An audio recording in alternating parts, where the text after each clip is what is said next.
kako so Japonci dodelali volan, ki ga samo sukamo, ne pa vrtimo, kako Honda ponuja magični prevoz psov in kako lahko velik avto omogoča dinamično ovinkarjenje. Poglejte v tokratni avtomobilnosti.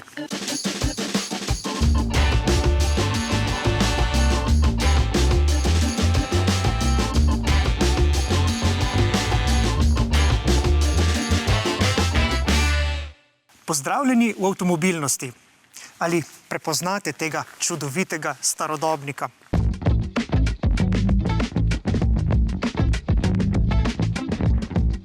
To je Ford Capri.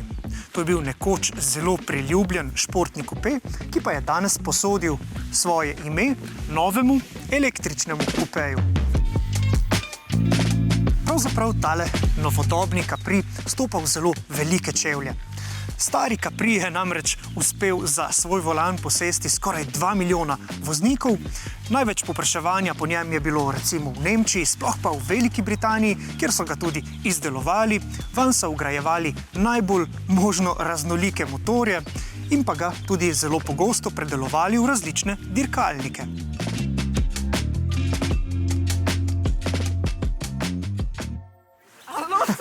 Lahko?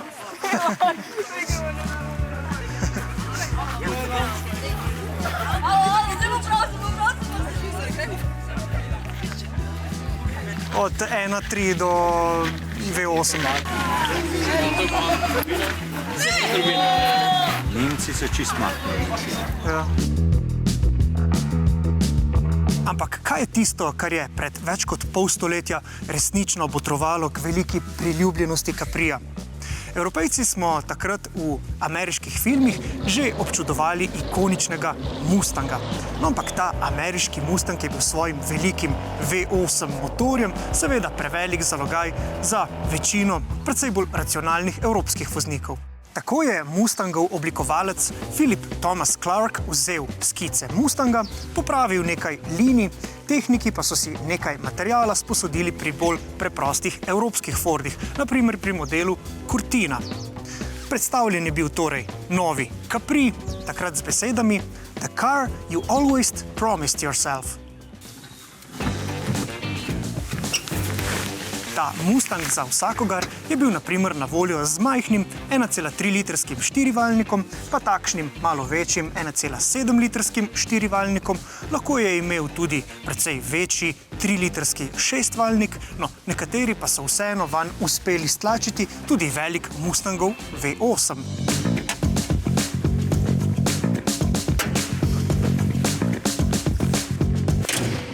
In ko smo že pri Mustangu, tako kot je predstavil električnega Mustanga, je zdaj Ford predstavil tudi električnega Caprija. Ampak tako kot sta bencinski in električni Mustang popolnoma ameriška zgodba, sta bencinski in električni Capri popolnoma evropska zgodba. In seveda vemo, da to za sabo potegne nekaj specifik. Ena izmed tipično evropskih značilnosti so pogosto tudi ostre vozne lastnosti. No in te nas pripeljajo do naše prve vožnje novega Audijevega SUV-ja, ki ste ga v svojih komentarjih že ostro izvali. O njegovih voznih lastnostih ste predvideli takole. To je velik in neroden SUV s pretežkim nosom, ki sili iz zavoja. Pa poglejmo, kaj na to poreče novi Q5.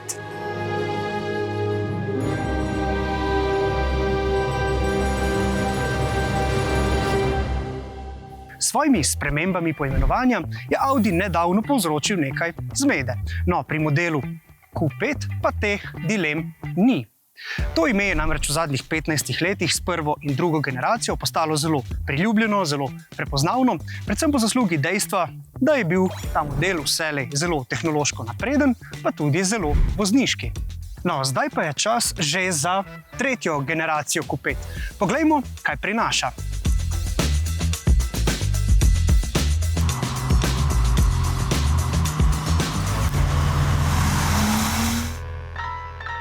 Q5 v običajni različici ali pa kot kupejevski Sportback je tehnično povsem soroden modelu A5.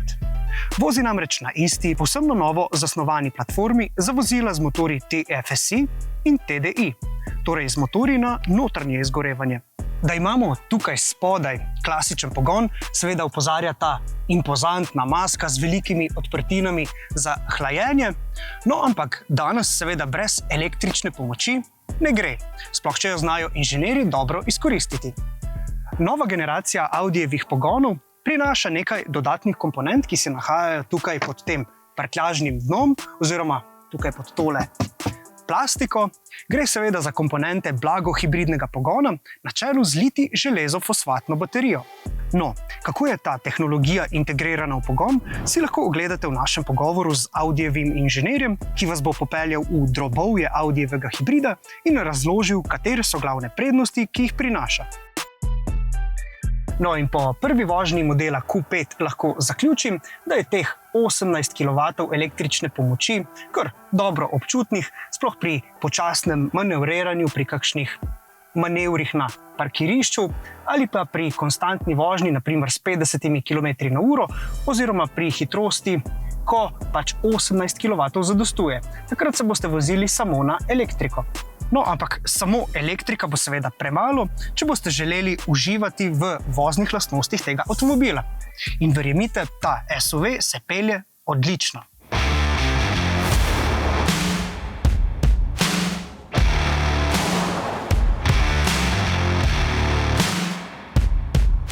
Nadpovprečno vozniške so tako rekoč vse različice modela Q5. In ko smo že pri različicah, za začetek so na voljo 3, kmalu pa Audi napoveduje dodatno razširitev ponudbe še s priključno hibridnimi modeli. Sploh pa v zavojih blesti različica, ki ima na začetku imena še oznako S. Gre seveda za model SQ5, ki ga poganja 3-litrski bencinski 6-valjnik z zelo prijetnim melodičnim zvokom.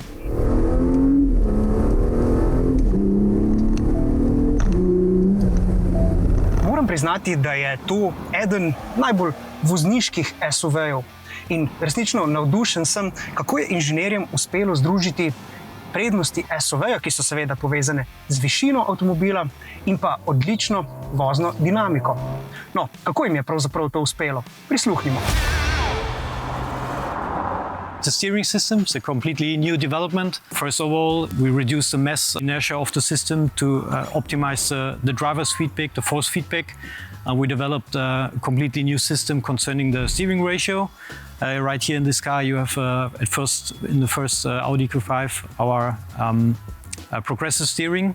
The progressive steering means that we achieve a very good car control at higher speeds and reduce the steering effort while, for example, cornering or maneuvering in cities. With the cars like this, you can easily get some amount of understeer, but this car doesn't have a lot of it. How did you achieve that? For example, we integrated our new integrated braking system in the car. And one part of the integrated braking system is our BTV, brake torque to vectoring function.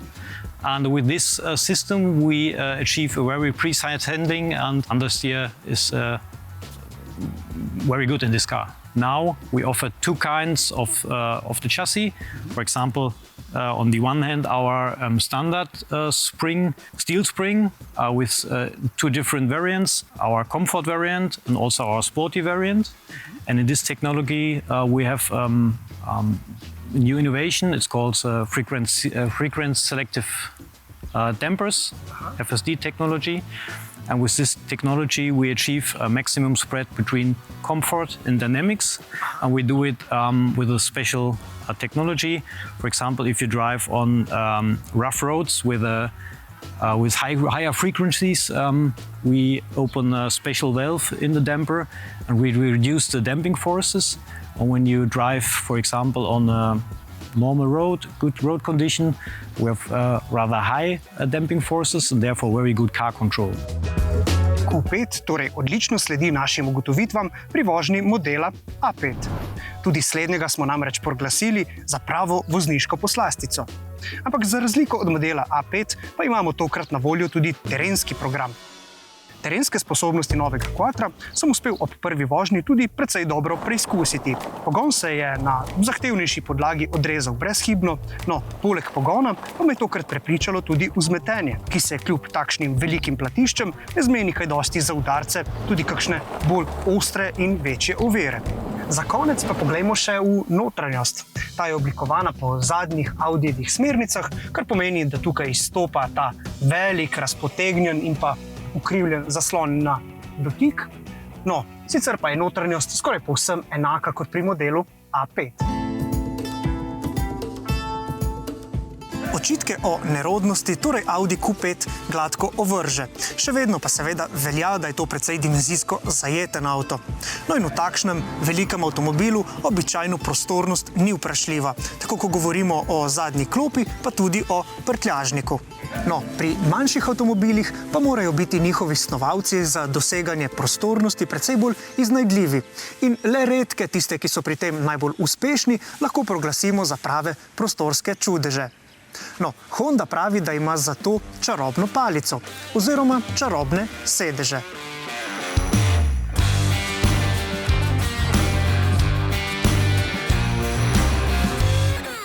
Če z eno besedo opišem, kaj je najbolj značilno za ta mali SUV, je to prilagodljivost.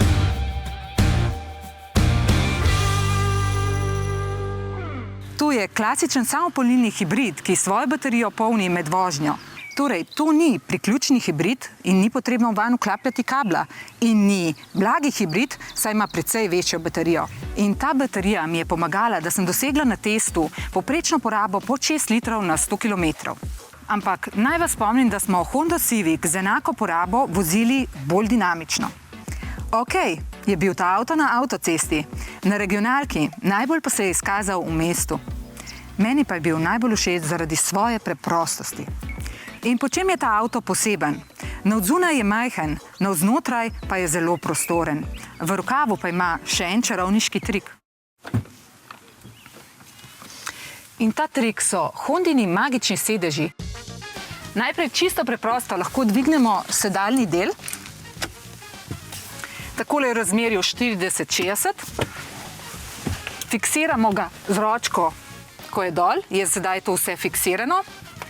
Imam skriti pripomoček, da premerimo, koliko imamo prostora. Takole je 120 cm. Poglejmo še širino. Ta pa znaša približno 73 cm. No, ta roža ni med večjimi, ampak kot vidite, bi lahko šla notri še veliko večja roža. Kljub temu imamo še vedno prost prtljažnik in prostora za 3 osebe. Kaj bi lahko še sam notri dali? Recimo delovno kozo. No, na Hondinem forumu smo brali tudi, da spravimo notri lahko 2 gorski kolesi, vendar za to potrebujemo drugo postavitev.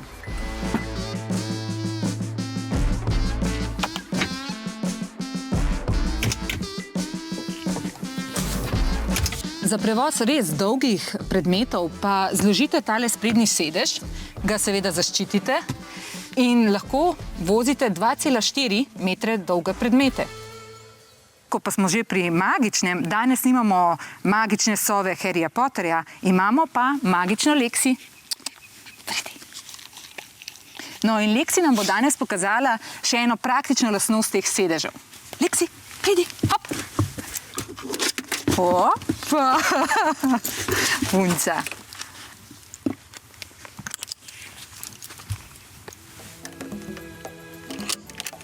In tako se lahko skupaj s kužkom družimo, da nas semeva od zadaj samo prtljažniku.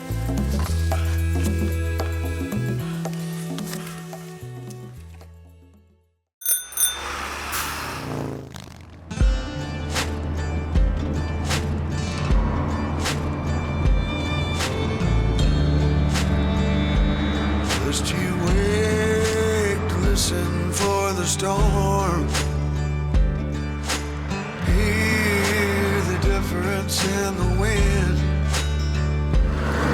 When dark clouds form and start to turn, I'll run again.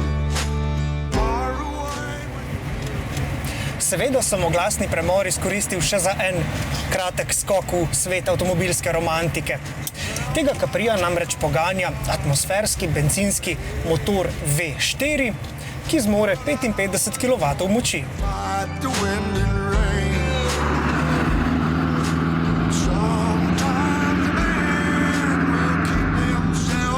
No in verjetno vas zanima, ali je ta avto hiter? Ne, ni hiter. Ali je ta avto enostaven za vožnjo? Sodobni avtomobili so z modernimi asistenčnimi sistemi in seveda servovolanom precej bolj enostavni za vožnjo. Ampak ali ima ta avto karakter? Ima ga, in to ogromno.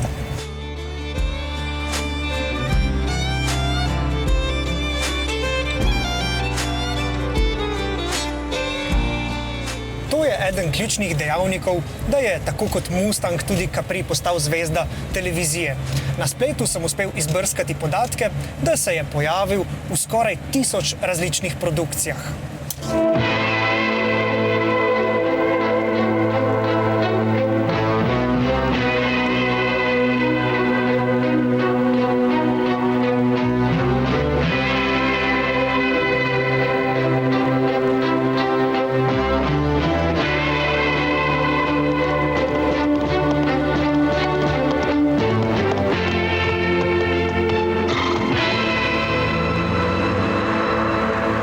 Pa se s pomočjo zabavne industrije premaknimo iz leta 1969 za več kot pol stoletja, v leto 2025, ko so ogromen in nepogrešljiv del sveta zabave postale tudi videoigre. Ford je namreč v slogu videoiger za električne avtomobile patentiral ročni menjalnik, celo takšnega s klopko. No in morda bi lahko na ta način v novem Capriju simulirali karakter kakšnega klasičnega Fordovega starodobnika. Glede na to, da sta podobni rešitvi napovedala tudi že Toyota in Hyundai, se očitno res pomikamo v smer igričarskih cestnih simulacij. In v zagovor temu, če lahko v dirkaških simulacijah uživam v domači dnevni sobi, zakaj ne bi mogel v simulacijah uživati tudi v pravem avtomobilu? Ampak pri tem hitro pridemo do velikega pomisleka. Eno ključno razliko imamo pri teh užitkih. Ko gredo stvari za nohte, nam igralna konzola v domači dnevni sobi seveda vselej ponudi priročno možnost pritiska na gumb Restart. No, morda bi bilo pa vseeno bolje, da za enkrat resnični promet in igranje ostaneta povsem ločena. No, kljub temu pa zdaj vseeno sedimo za računalnik. Poglejmo, kaj zanimivega se je ta teden zgodilo v svetu avtomobilnosti. 22. aprila začnejo sprejemljati vloge za subvencije za nakup električnih vozil vseh tipov, ampak razpis je tokrat za samostojne podjetnike. No, največ 7200 evrov dobite za električni avtomobil, ampak cena mora biti pod 35.000 evrov in avto si morate zdeti 2 leti. No, več informacij dobite na priloženi QR-kodi, ne pa zdaj dodam, da spodbude veljajo tudi za nakup rabljenega električnega vozila. In prav rabljeni električni avtomobili spravljajo v obup finančna podjetja. Britanska zveza BRVLA zato poziva britansko vlado, naj jim pomaga, saj beležijo velike finančne izgube zaradi prehitrega upada vrednosti električnih avtomobilov. Namreč mesečne obrokove svojim strankam računajo glede na pričakovane izgube vrednosti avta ob zaključku financiranja, ampak v realnosti električni avtomobili izgubljajo svojo vrednost še bistveno hitreje, kot pa so zmogli predvideti. In zato se po koncu financiranja te avtomobili prodajajo še po bistveno nižjih cenah in s tem seveda ustvarjajo primanjkljaj finančnim podjetjem. No, BRVLA britanski vladi predlaga uvedbo obsežnih namenskih subvencij prav za nakup rabljenih električnih avtomobilov, hkrati pa apelirajo tudi na to, da bi uvedli standardizirane informacije o zdravju baterije in to bo morda nekoliko dvignilo zaupanje v nakup rabljenega avtomobila. Je pa dejstvo, da dokler lahko novi avto dobiš s tako enormnim popustom, kakršnega danes ponuja, pač izbereš dobro priliko za nakup novega avta. No, Univerza v Michiganu je pa razvila prototip naprave, ki pospešuje polnjenje električnih vozil v zimskih razmerah, pri nizkih temperaturah. Postopek gre tako, da z laserjem najprej zvrtajo drobne kanale v grafitno anodo. Te lukence omogoča lažji prehod ionov, da pa se med hitrim polnjenjem ne bi nalagali, kar so ugotovili, da se dogaja, so potem anodo prevlekli z litijem borat karbonatom debeline približno 20 nanometrov in s tem so preprečili zamaške. Seveda si zelo vsi želimo, da bi zadeva hitro prišla v realnost. 4 izmed največjih ponudnikov v Evropi so se povezali. Ionity, Fastnet, Atlante in Elektra po novem tvorijo Spark Alliance. In seveda ni naključje, da namiguje na letalsko zvezo Star Alliance. No, njihova zveza recimo v praksi pomeni, da lahko po novem z naprimer Ionityjevo naročnino polnimo na Fastnetovi polnilnice, recimo na Nizozemskem in brez kakršnih koli pribitkov za gostovanje na drugem omrežju.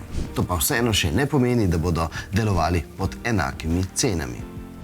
Avantogov sporoča, da ima v svoji ponudbi dodatnih 150 Peugeotov E208, v svojo floto pa so vključili tudi električne Peugeot Experte, torej tovorne kombije, in to bi znalo biti pogosto zelo koristna možnost za uporabnike te car-sharing storitve.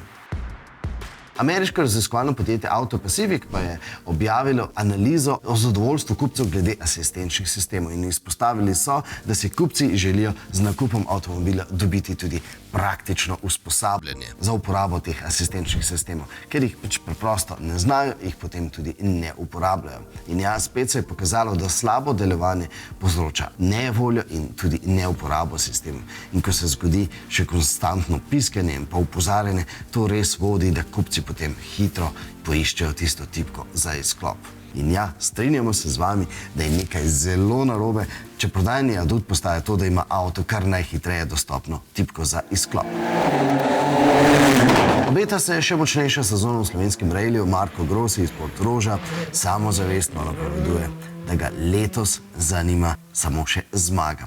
Opremil se je s Citroenom Rally 2 kategorije, z aktualnim prvakom Roko Turkom se bo za slovenske točke prvič pomeril 10. maja po ovinkih nad Vipavsko dolino. No, Grossijeva sovoznica Tara Berlot, ki med dirkaško vožnjo gleda navzdol in bere tiste zapiske, gotovo nima težav s slabostjo med vožnjo. Za vse pa, ki jih takšna potovalna slabost muči, pa se obeta novo, povsem nekemično in povsem naravno zdravilo.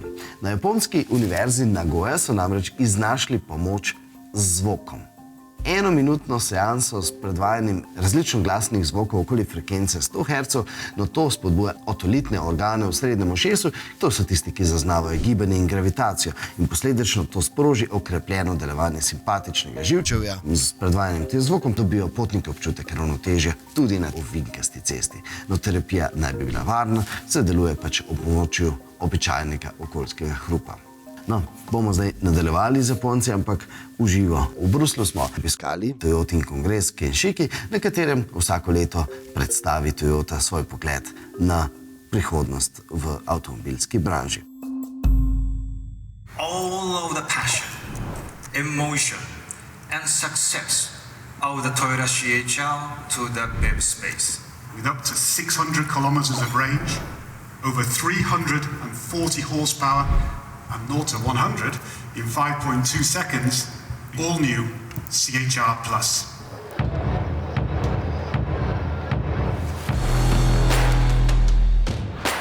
CHR Plus je druga serijska električna Toyota, manjši model od prve Toyote BZ4X. Seveda pričakovali smo ime BZ3X, ampak v Evropi bo Toyota uporabljala imena, ki izhaja iz že uveljavljenih modelov. V tem primeru je svoje ime pustil atraktiven in vozniško živahen 5-vratni kupé CHR. Ampak električni CHR Plus je bolj zglajenih in prijaznejših linij od že znanega hibridnega, čeprav je silhueta podobna. Je pa v bistvu iskanje podobnosti pravzaprav brezpredmetno. Namreč gre za dva tudi tehnično povsem različna modela. CHR Plus namreč vozi na svoji električni platformi, to nikakor ni že znani avtomobil z večjim paketom baterij v dnu. No, ta kompaktni električni avto je napovedal koncept BZ Compact, tisti je postregel s posebnim volanom in ukrivljenimi zasloni na mesto merilnikov. Pa poglejmo, kaj od tega imamo zdaj v serijskem izdelku. No in kot vidimo, nobene primerjave s klasičnim CHR-om tudi v notranjosti ni. Namreč ta avtomobil je bistveno bolj podoben tistemu BZ-ju. To pomeni, da imamo tudi v tem modelu zaslon, ki je nameščen zelo, zelo visoko, se pravi kot v Toyoti Prius. Se pravi, voznik na merilnike ne gleda skozi volan, ampak nad volanom. Poglejmo še zadnje sedeže, no tukaj se dejansko res čuti, da je to bolj kompaktni model kot pa BZ4X, ki je tukaj zadaj ponuja izredno veliko prostora. No, na tem mestu še dodam, da so sedeži tkani iz reciklirane tkanine. Prenovili pa so tudi tisto prvo polno električno Toyoto, za katero so celo pri Toyoti priznali, da so naredili nekaj napačnih odločitev. Recimo glede velikosti baterij, tudi glede navajanja bruto nete kapacitete in vgrajeni polnilec je bil prepočasen. Pa kljub temu so z BZ-jem dosegali zavidljive prodajne rezultate, sploh na najbolj električnem trgu v Evropi, na Norveškem. Tam redno zasedajo najvišje stopničke. No, z močnejšim polnilcem in večjo baterijo zdaj BZ4X namerava navduševati tudi bolj skeptične trge. Pa naj spomnim, da pomembna plat tega avtomobila so terenske zmožnosti, s čimer se Toyota odmika od recimo sorodnega Lexusa RZ. Temu so namreč okrojili bistveno bolj dinamičen karakter s programsko opremo. In kako konkretno se da softversko nastaviti fiziko avtomobila? You can influence the accuracy, you can influence the acceleration, you can make it more precise, more intuitive. Maybe, you want to turn and by already moving your eyes and so there are various ways to allow the car to interact with you faster or more seamless without the effort. This kind of stuff, I think, is part of the whole atmosphere of the software-defined vehicles, that by utilizing the correct software, you allow the car to be more responsive to your wishes faster. Lexus RZ je v primerjavi s Toyoto drugačen tudi z volanskim obročem. No, tega smo že preizkusili, ampak na to smo to rešitev v Slovenijo čakali in tudi ne dočakali. Dočakali bomo namreč drugo generacijo tega krmiljenja. In kaj je novega? 角度を増やしたのはあくまで結果です。やっぱ少ない打角で何回も回すことなくコントロールできるというのはいい利便性だと思って。ですけど、やっぱレクサスはモータースポーツに学びながら車を鍛えていく。For us at Lexus, we also work in motorsports and we're also out for performance development. そうすると限界域、車の限界域をで車をちゃんとこうコントロールしようとすると、ある程度アクセルとスリップやグリップをコントロールする幅が必要になっている。When we say electrification, it's not only the range or it's not only the battery power. For example, steer-by-wire for us is part of electrification. You're going to drive an EV that's going to be manual with 8 gear shift. For us, this is part of the electrification, and this kind of stuff, first in Lexus in a premium way, and then later on to Toyota as well. Ponosni lastnik Caprija. Zdaj me pa zanima, zakaj Capri? Kaj je vam recimo na tem avtomobilu tako zelo všeč? Zakaj Capri? Capri me je v bistvu navdušil moj oče, to je bil avto njegove mladosti. Jaz sem si ga pa našel enih 18 let nazaj od enega starejšega gospoda. Od njega sem ga potem kupil, restauriral in zdaj je prišel ta izdelek ven. To je eden prve generacije Caprijev, bil je narejen marca 1969 v Angliji. Verjetno ta avto v tistih časih, recimo v 70-ih, ni bil zelo pogost prizor na naših cestah. Ja, priljubljen je bil. Še dan danes, ko grem na kakšne razstave, kaj pridejo vsi k meni, se spomnijo, moj stric ga je imel z Nemčije, moja tetka iz Švice, tako da še dan danes vzbuja lepe spomine. Lani smo bili v Luksemburgu, 2 leti prej smo bili v Špajerju. Hier ist Robi und Michael Jur aus Slowenien mit gesamt 1125 Kilometer.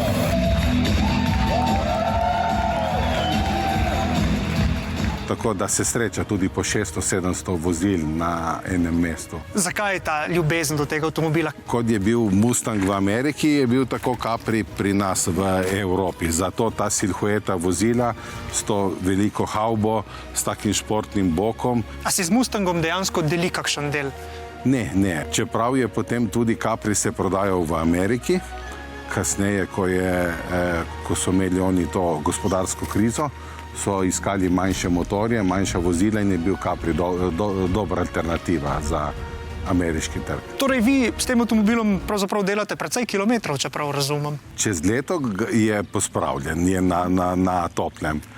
Poleti si pa privoščimo kakšen izlet, tako da gremo malo se pokazati, da malo tudi on se spet vozi in da uživa v vožnji. Priča smo avtomobilu iz nekega drugačnega obdobja. Ne? Kot prvo nimamo zlavnikov, kot drugo varnostni pasovi nimajo zategovalnikov, ampak se samo tako pripnejo. Aha. Potem še mogoče ena nostalgija, da je 4-stopenjski menjalnik. Aha. Ampak je čisto dovolj, ker so drugače narejeni prenosi in tudi 4-stopenjski menjalnik ponuja užitek. Kljub temu, da je nekako evropska različica Mustanga ni bil tisti tipičen ameriški avto, ki je bil namenjen predvsem kruzanju po ravnih cestah. Ne, in zato tudi je zmagoval na dirkah, je zmagoval na hitrostnih dirkah, na relijih in je bil tudi potem priljubljen v motošportu. Niki Lauda je dirkal po teh hitrostnih dirkah, tako da kasneje so prišla še druga generacija, pa tretja generacija Caprija, tako da Capri se je izdeloval do leta 87. Novemu Capriju se bomo v naši oddaji posvetili še bolj podrobno, ko ga primerno stestiramo. No, na našem YouTube kanalu in na portalu MMC RTV SLO pa vam že nudimo številne druge teste in ostale zanimive vsebine. Ob rohnečem Capriju pa vam za konec zaželim srečno in vas povabim, da se nam ponovno pridružite prihodnjo sredo. Mimogrede, tudi takrat bo avtomobilnost precej glasna.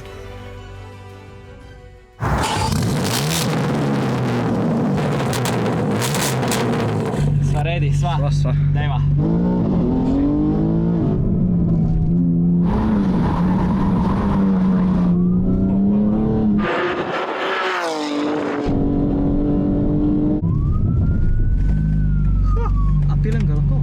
Tega pa samo jaz pelam. To je pa top šiht.